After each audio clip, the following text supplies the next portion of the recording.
Že Jezus ga je pil, mi ga ne pijemo pred veliko nočjo, nekateri po 40 dni. Vmes država v sili krpanja proračunske luknje malce dvigne trošarnine. Kdo bo plačal špas? Primožičev Miha, recimo. Trošarine ogromno zaplačevati, ker imajo vse evropske države, imajo ogromno mej. Koliko je tisto, kar morate dati državi? Več kot polovico. Za trošarino, za davek, del je bolj malo plačan, ne? Pri maloprodajni ceni litra in pol piva Gamsar za 2,5 evra zaslužki na kmetiji pod Blegošem niso bajni.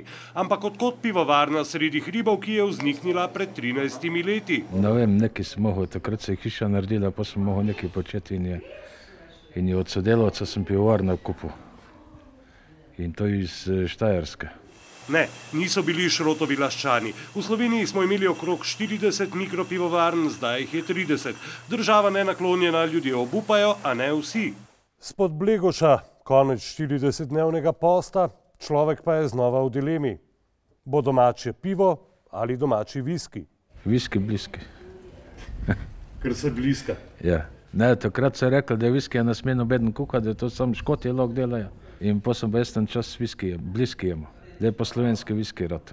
Mehek viski presenetljivo dobrega okusa nastaja v prostorih 300-litrske mikropivovarne. Mikrodejavnost ni prodrla na police trgovin, 13 letom dela navkljub. Po večini je tak, da ostaneš na mikrolokaciji, pa da ljudje prihajajo k tebi. Mala proizvodnja je do zdaj preživela 5 vlad. Najverjetneje bo tudi sedanjo. Trošarine dol ali gor.